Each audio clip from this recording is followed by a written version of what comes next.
Hello, how are you doing?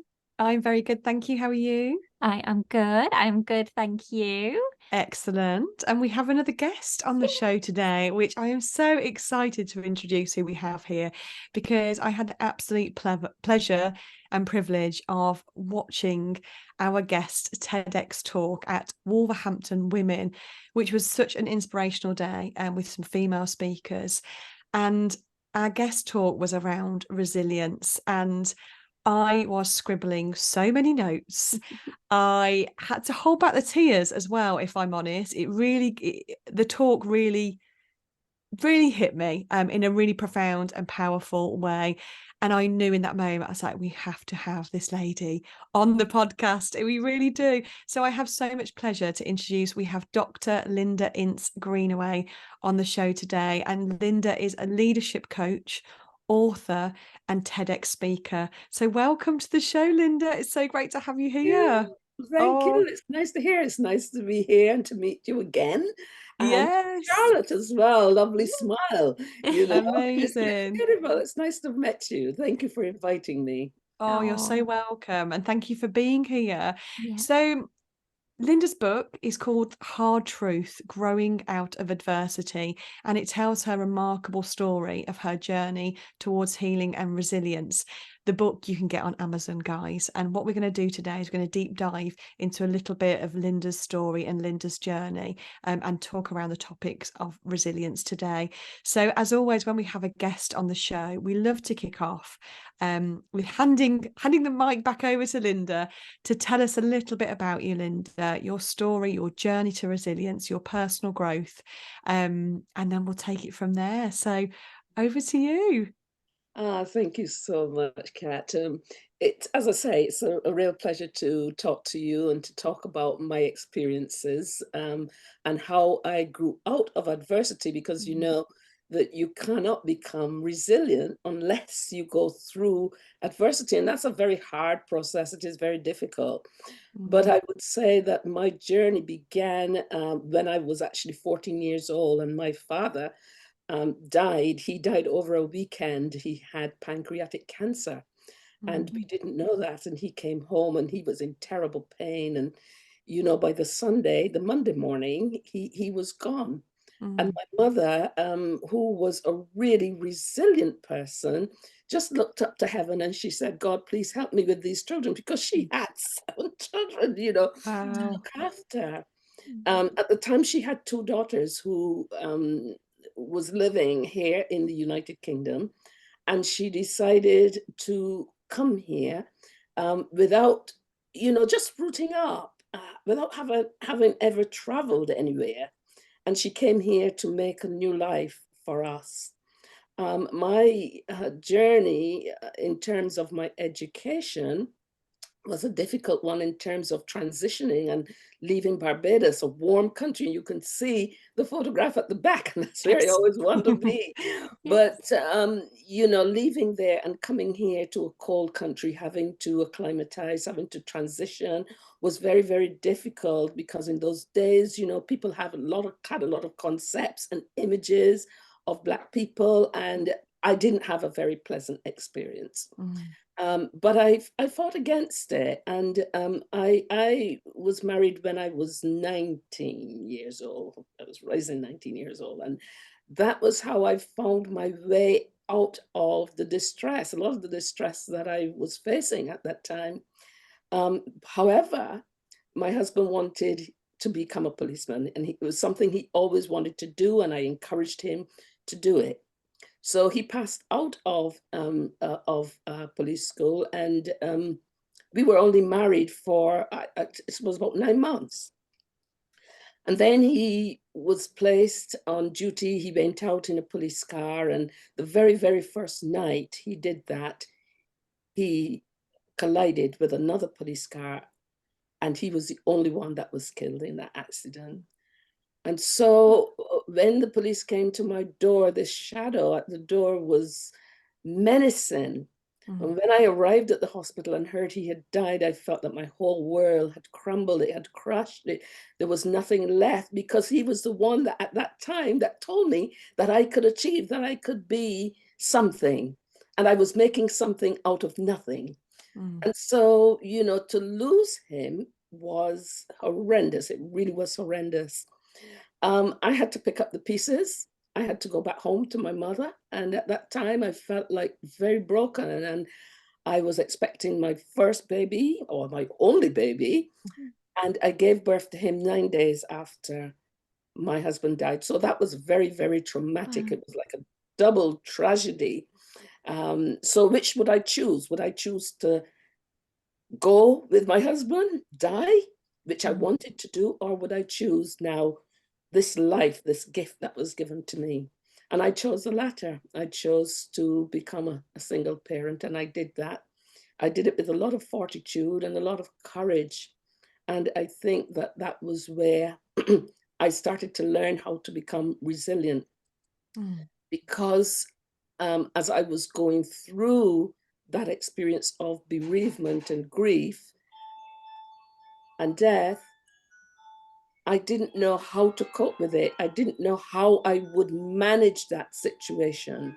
And so that was very difficult to go back home, you know, and to start life over again. But I would say that the first thing I started to do in terms of becoming resilient, as I told the group in the TEDx talk, was to cultivate the spirit of audacity. And that spirit of audacity was to fight back. It was to develop a spirit of courage, you know, even though at times I felt that I was crumbling and I couldn't stand up. I had to do it. In fact, my mom was very supportive. She had always been supportive, and she basically helped me once I was living with her for the first 2 years of my son's life to look after him because I couldn't do it. Whilst he was growing up, and during those years, I was actually fighting for compensation for the death of my husband because I had been refused compensation. It was said that he went through red lights and it was his fault, but it wasn't his fault because he was in the line of duty. And how could they say that? So I was determined. I think I always had, from a child, I always had this kind of determined spirit. And so that spirit of audacity came through when I had to fight for compensation, when I had to fight for my rights. And I stood up and I fought a huge organization at the age of 20 years old. Wow. Eventually, I saw this, you know, so I was reading a law book and I saw my story in that law book, and I had made history because there were many others, you know, widowers in the police force who fought for compensation and never won, but I did. Wow. And that gave me the courage to stand up and to fight for myself. So that spirit of audacity was really important in fighting for my rights, fighting for myself. The other strategy I used and that I talked about was stepping up to the plate. And, you know, stepping up to the plate is really difficult because what you see, what I saw was a lot of discouragement, low self-esteem. I saw, you know, the inability to do things. And I was carrying a load from my past, you know, things that I hadn't really dealt with and I hadn't really understood. And so I started to step up to the plate, and in stepping up to the plate, one of the things I did was to start to study, you know, because that was a personal thing that I could do. And I went back to college, I started to study, and I began to realize that as I was studying, that I was now moving in a new direction. I was carving a new path for myself and for my son as well. And one of the things I didn't say at the TED Talk is that I had noticed my husband had left a little keyboard behind, and Mike would go to the keyboard and he would start to play. And I realized that he had a gift for music. Now that changed my whole world because I took him to a music school, and immediately I took him there. The teacher said, he's got a gift, he's a gifted child. Wow. I was so glad that I didn't jump out of the window that I wanted to jump out of, you know. And that brought a new sense, a new dimension to our lives because we were moving around, we were going to concerts, we were doing things that were positive. And these positive activities, simply by stepping up to the plate, changed my perspective on life.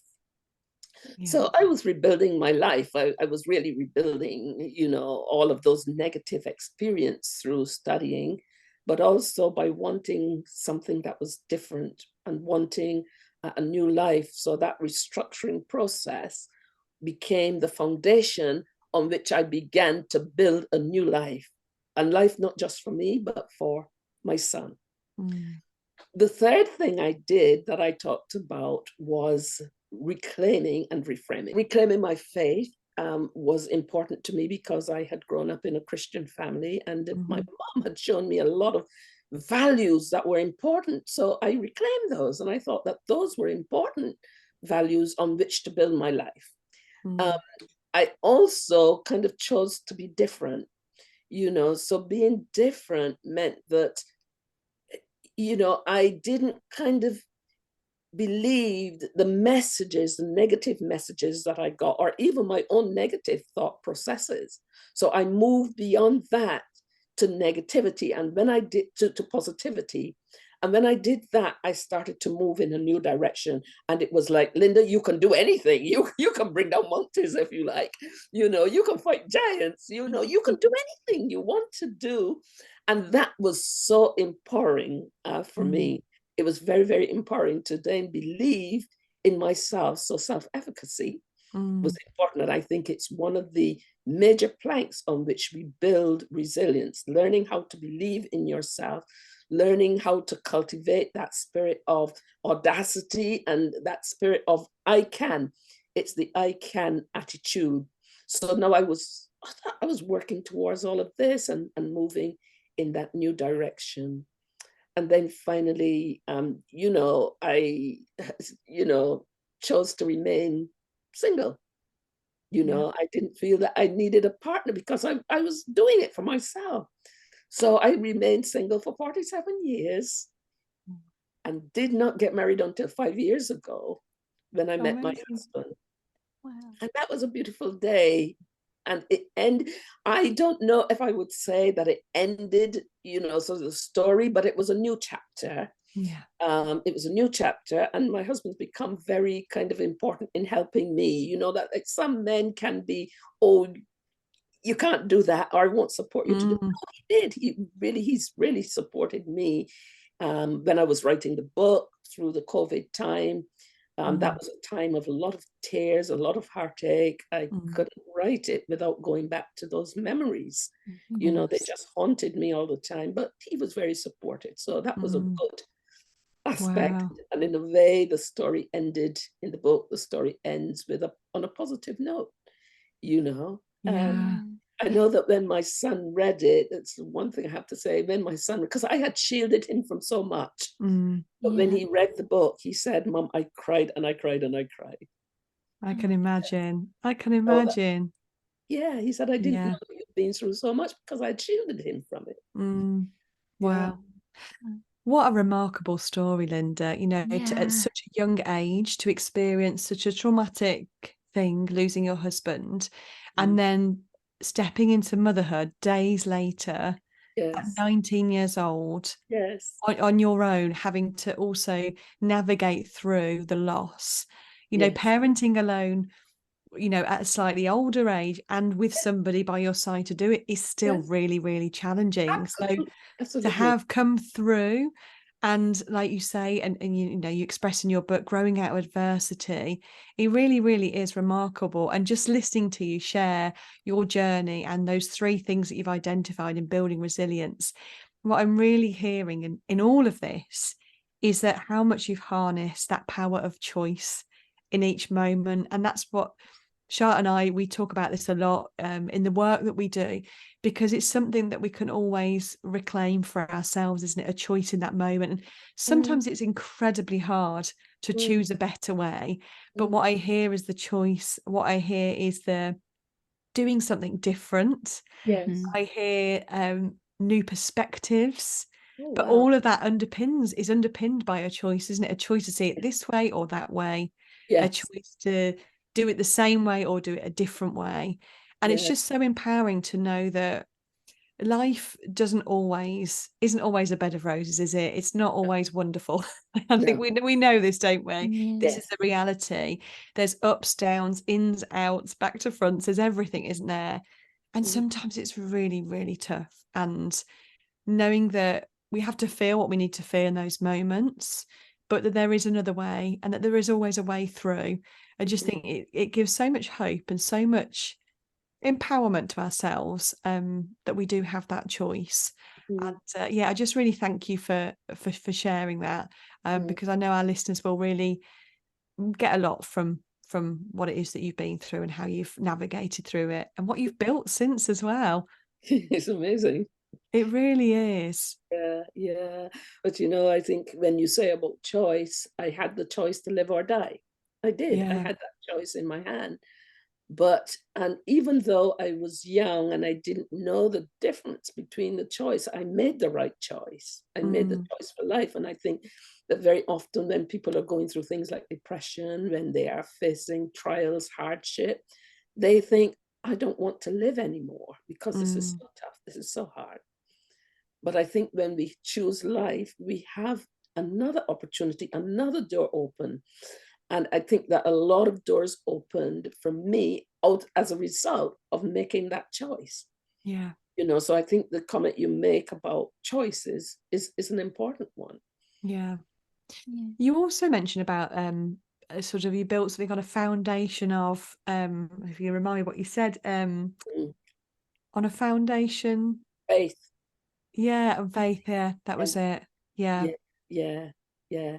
That became a really strong foundation because if I didn't believe, if I didn't have the faith, I doubt whether I would be talking to you today. I really do. Yes. You know, so I think having that people have different beliefs and you know, but I think it's important to have something to hold on to Yeah. and to give you direction. I think all the time that was what was the guiding light, as well as the strong foundation and the broad base of support I got from my family. That was another thing I would say, that if I didn't have my mum there, who was a resilient person, and I had seen and emulated some of the things she had taught me earlier in my life, I don't think I would have done it.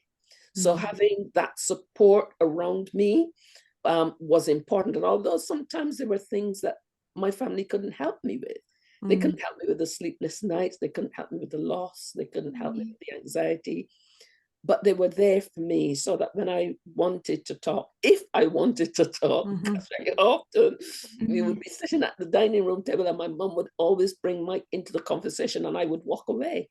I wouldn't talk, you know. So I think that, but she was always there.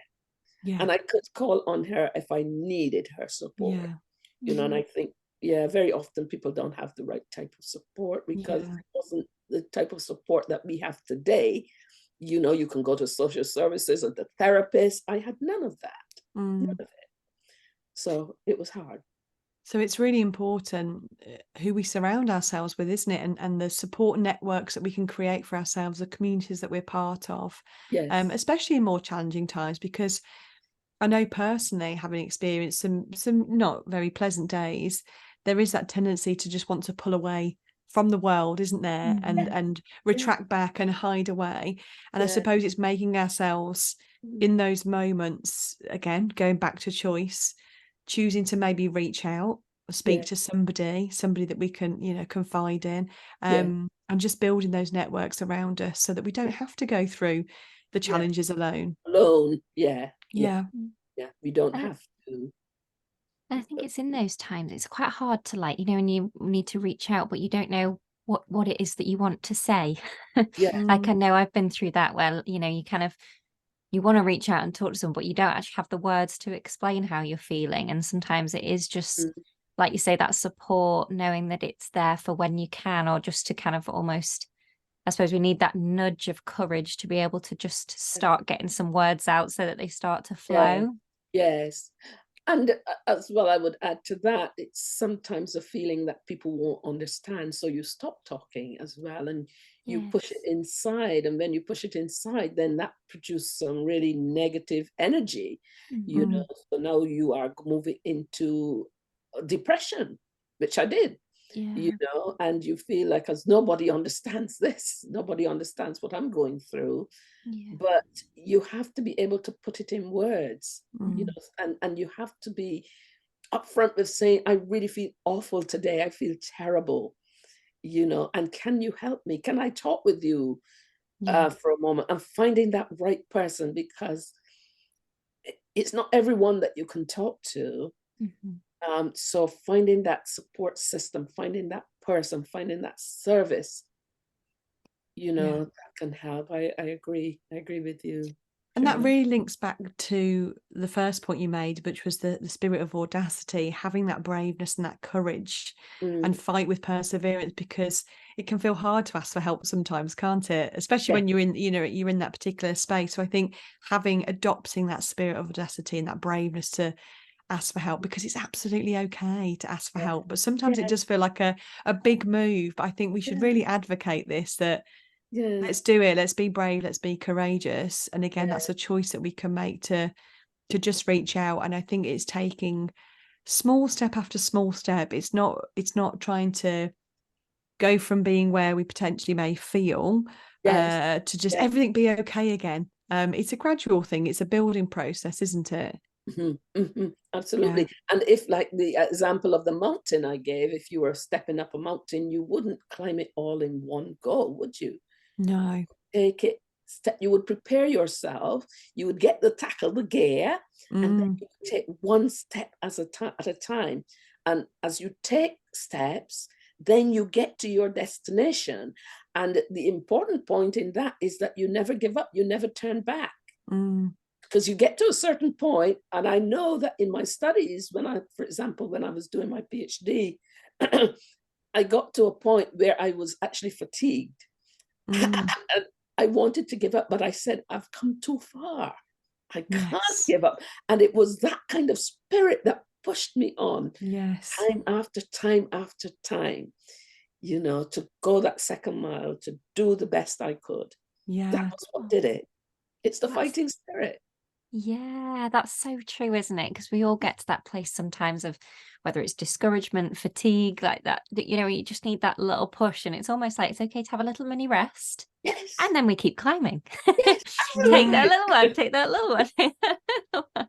Absolutely. And I made a note, Linda, in during your talk, something you said, and you just touched on it, was resilience gives us that fighting spirit, and it Yeah. really does, doesn't it? Yes, yes, yeah.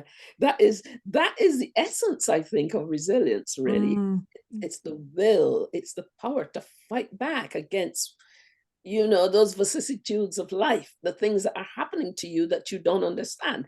But nevertheless, you fight with all your might and with all your power, everything that is within you. mm, You fight, because it's a goal that you want to achieve. It's, something that you want to come to pass.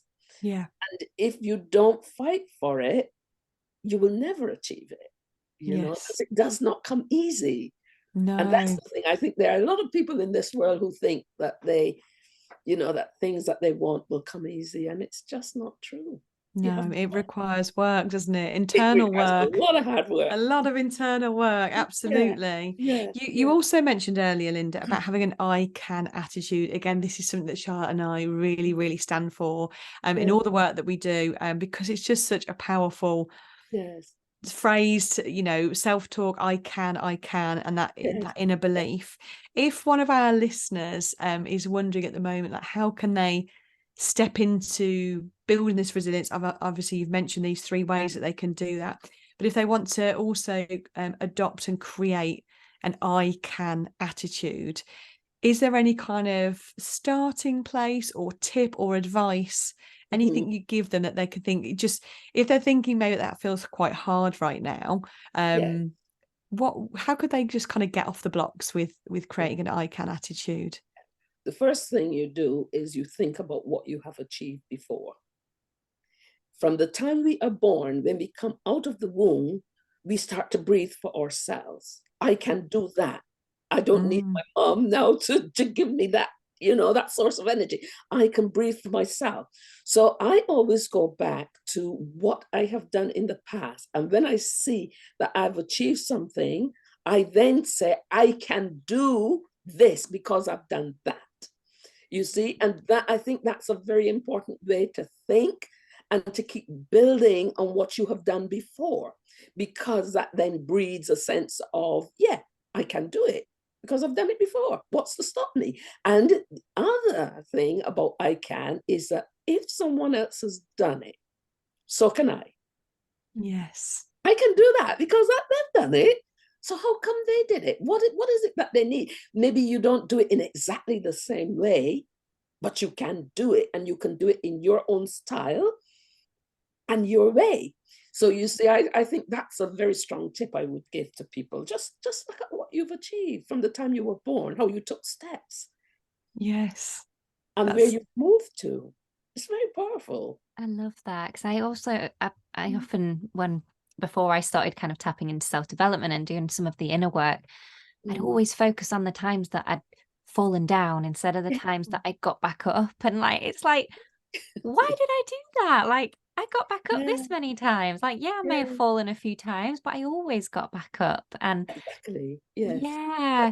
But also, another tip is not to focus on what other people say about you. Mm. Too often we give people a lot of credit, because they say you can't do this and you can't do that. You can't be a manager. You can't be a leader. You can't be a pianist. You can't be anything. You can't be a good parent, but what is the best you can do? Yeah. Yeah. And then you focus on the best you can do. Yes. Now doing it in your own power, in your own strength, and not because someone else has said you can do this or you can't do this. You're building your self-confidence. A lot of that is about how we build self-confidence, self-efficacy, and belief in ourselves and the capabilities, the potential that we have. Always see the potential. Always see the potential for you and for your children. That was what I did. I saw the potential and I built on it. Yeah. And that turned it around, and I think turning our lives around, turning the situation, a negative situation, around into a positive situation is what also does it. Yeah. Amazing. And once we've done that as well, it's taking that moment to be so proud of ourselves, which is so important, isn't it? Recognizing that we've turned a negative situation into something positive, that we've grown through it, that we've built the resilience, and be so proud of that. And it just fills me with so much excitement on the I can attitude, because like you say, Lynda, we are full of so much potential. We've just got to unlock it, and the person that holds the key is ourselves. it's just finding that key and unlocking it and letting it out through exactly what you've just said, building the resilience, looking at all the things that we have done and stepping into that evidence and that conviction. We learn to walk, we learn to breathe, we learn to read, we learn to write. There's so much evidence for the things that we can do. And then, like you said, success leaves clues. If somebody else has done it, then we can do it too. Yes, we can do it in our own way. If we've got the want and the willingness to learn, to get curious, to discover, and to go do the things, then we too can. And it just, it fills me with so much excitement. It really does. Because it's hope as well. It's hope in tough times, that it will all pass. And we can really rebuild, reframe, and shift our perspectives. Yeah, Absolutely. oh I would love to hear more about the book as well. So you said that you wrote that through lockdown. Yes, I started it just before lockdown. It was something I wanted to write for many years, but the pain actually stopped me from writing it, because every time I took up sort of pen and paper to write, I just couldn't do it. But I was asked to speak at a police conference, to sort of to talk about my journey. And I went to a valise, or what I call my Pandora's box. And my Pandora's box, when I opened it, it was, you know, Pandora's box brings out a lot of fumes, doesn't it? Yeah. So all of this came, and I saw all of this stuff in the box, and I thought, oh my goodness, this is terrible. But this is something I need to do. And I need to do it as a legacy for my son, because I hadn't really shared a lot of it with him. He knew that his dad had died and all of this, but I hadn't gone into all of the details. And I thought, well, at least if I put it down in a book, he can read it. So I started to write the story, and you know, as I say, it was really difficult to write it. But when I actually wrote it, and the very first person I asked to read it for me said, "Oh my goodness, Linda," she said, "this is so inspiring. You've got to get it published," you know. And that was where the journey began. You know? Wow. So then I started, I became really serious about writing it. I wrote it, and I was interviewed on Barbados television. I've been interviewed by a lot of people to come and talk about it, you know, because the story has lots of different perspectives. This time I've spoken about resilience. Other times I've spoken about death, bereavement, loss. Other times I've talked about my and shared experience of my professional journey and the issues that I face being a manager and so on. And, you know, there are lots of different twists and turns in the book. So people get very interested in it. But what actually catches their attention is how I reflect on my experience. It's almost a cross between a study book and a memoir. Wow. So whilst I'm telling my story, my life, I'm reflecting all the time on it. I'm saying, and I'm giving advice, and I'm giving tips. And people absolutely love that about the book. The reflection's so important, isn't it? Because I think sometimes, I think there's probably a book in most of us, right? Like when you actually, and it's such a, because I'm currently writing one, so I'm very interested, and I just find that incredible to know that you just, you know, you get to that point and you're like, just do it. But yeah, reflecting on those journeys and reflecting on those things that we've been through in this new light, as this new person that's been and got through it, we can really see those choices that we've made, can't we? And almost carry those forward. Whereas if we don't kind of almost like what you were saying before, take that moment to look back, we don't really appreciate where we've been, where we've grown, where those choices we've made, like kind of the person that we've created through all of these things. And yeah, I think that's incredible that you've just gone for it and got all of that into your book. And like you say, open that Pandora's box, because that's not easy, is it? And it's not. What a wonderful. And that made me realize what a strong person and resilient person I am, because I think at the end of the day, if I wasn't, I wouldn't have written it. You know, I would have held on to those feelings and probably died with them. Wow. You know, but again, choice. Choice. Oh, well, thank you for putting it out into the world, Linda. So again, guys, it's called Hard Truth: Growing Out of Adversity by Dr Lynda Ince-Greenaway, and it's available to purchase direct on Amazon.